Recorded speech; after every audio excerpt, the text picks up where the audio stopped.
News hunt Nidadavolu ప్రేక్షకులకు నమస్కారం.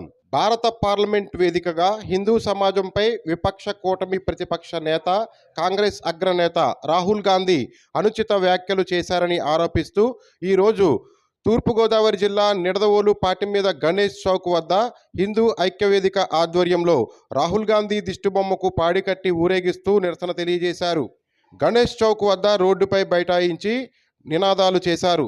ఈ సందర్భంగా బీజేపీ కన్వీనర్ బండి సత్యనారాయణ మాట్లాడుతూ రాహుల్ గాంధీ ఓ వర్గాన్ని కొమ్ము కాస్తూ హిందూ సమాజాన్ని టార్గెట్ చేస్తూ పార్లమెంటు వేదిక అనుచిత వ్యాఖ్యలు చేయడం తీవ్రంగా ఖండిస్తున్నట్లు తెలియజేశారు. హిందూ సమాజానికి రాహుల్ గాంధీ బేషరతుగా క్షమాపణలు చెప్పాలని డిమాండ్ చేశారు. ఈ కార్యక్రమంలో ప్రముఖ వ్యాపారవేత్త బీజేపీ నాయకులు రంగా వెంకటేశ్వరరావు మాట్లాడుతూ హ్యాట్రిక్ ప్రధానమంత్రిగా కీర్తి ప్రతిష్టలు పొందిన మోడీని కించపరిచే ఉద్దేశ్యంలో భాగంగా హిందువులను విమర్శించడం, కులాల పేరుతో మతాల పేరుతో విధ్వంసం సృష్టించేలా రాహుల్ గాంధీ అనుచిత వ్యాఖ్యలు చేయడం క్షమించరాని నేరమని, హిందూ సమాజానికి రాహుల్ గాంధీ తక్షణమే క్షమాపణ చెప్పాలని డిమాండ్ చేశారు. ఈ కార్యక్రమంలో బీజేపీ కన్వీనర్ బండి సత్యనారాయణ, బీజేపీ పట్టణాధ్యక్షులు నీలం రామారావు, రంగా వెంకటేశ్వరరావు, బలిజేపల్లి సూర్యనారాయణమూర్తి, గమిని వెంకటరత్నం, గట్టుపల్లి సుబ్బారాయుడు, దొడ్డి రామారావు, సురేష్ సిద్ధాంతి, బండి సూర్యనారాయణ, మాట్ల చిన్ని, గొన్నాబత్తుల మూర్తి, తమ్మిరెడ్డి నాగేశ్వరరావు, భానుమూర్తి శాస్త్రి మరియు హిందూ ఐక్యవేదిక సభ్యులు పాల్గొన్నారు.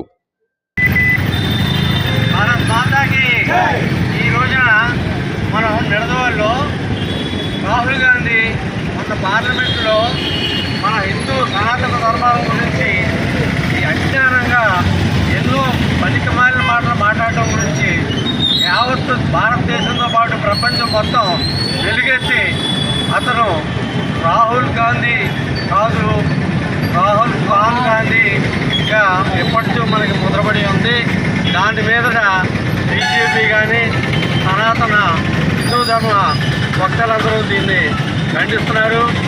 ఈ విషయాన్ని పార్లమెంట్లో మరింతగా వేడి చేసి ఆయన ఆల్రెడీ ఇంతకుముందే పార్లమెంట్ సభ్యుడిగా కొనసాగింపు, అదేవిధంగా ఆయన ఎన్నికలు చేయడం జరిగింది. అలాంటి ఆలోచన పద్ధతి లేని వ్యక్తి పార్లమెంటుకి పూర్తిగా అనర్హుడు కాబట్టి ఆయన్ని రాబోయే రోజుల్లో పార్లమెంటుకు వచ్చేలా కాకుండా ఆయన మీద కఠిన చర్యలు చేపట్టాలని మేము నిడదవోలు బీజేపీ మరియు తరఫున మేము ఈ కార్యక్రమం నిడదవోలంతా కూడా పరిశీలన చేసి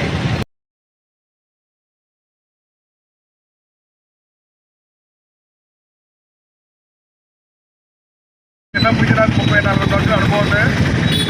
ఈరోజు ఏంటంటే మనది బొబ్బుల ధర్మం అంటే మనకు విత్తనాలు ఎలా వేసారో అలాగే 3 కులాలని దేవుడు పుట్టించాడు. అది హిందువుల్ని, ముస్లింస్ని, క్రైస్తవుల్ని. ఏం చేస్తారంటే ఈ ఓట్ల కోసం, ఎలక్షన్ కోసం ఈ రాజకీయ నాయకులు ఈ కులాల వారీగా విభజించి మనకు గొడవలు పెడతారు. ఎందుకంటే ప్రధానమంత్రి గారు ఆయనకి 3 కులాలు కూడా హిందువులు, ముస్లింస్, మతాలు, ఈ క్రైస్తవులు అందరూ కూడా ఆయనకి సమానమే. ఎందుకంటే ఆయన ఒక ప్రధానమంత్రి, గొప్ప మేధావి.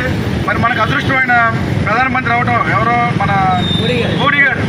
దీనికి ఏం చేస్తారంటే ఆయన 3 సార్లు ఎక్కుతాం వల్ల చాలామంది ఈర్షపడి ఆయన ఏదోరా దింపాలని ఈ కులాలు చిచ్చుపెట్టి ఎన్నో ఇబ్బందులు పెడతారు. దయవుంచి అందరూ కూడా దీన్ని అర్థం చేసుకుని ఎవరు గొడవలు పడకుండా ఈ ప్రకృతిని అందరూ పంచుకుంటున్నాం, ఈ ప్రకృతిని అందరూ పుట్టాం. ఎందుకంటే మోదీ గారికి అందరూ సమానమే. ఎవడ అన్యాయం చేసినా, ఎవడ పాపం చేసినా దేవుడు ఎవరిని ఊరుకోడు. అందుకే ఆయన ఎన్ని ఇబ్బందులు పడతా ఎన్నో గొప్ప చట్టాలు తీసుకొస్తున్నాడు మన దేశానికి.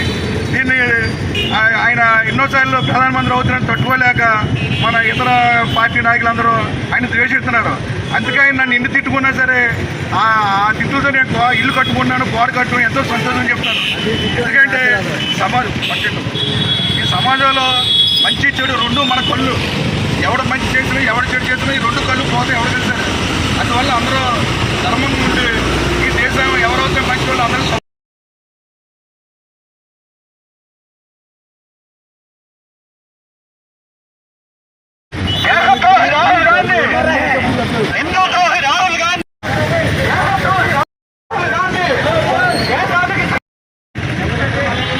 చెప్పినట్టు కొట్టేవారు ఈ దరిద్రుడిని. వీళ్ళ అమ్మ చెప్తుంటుంది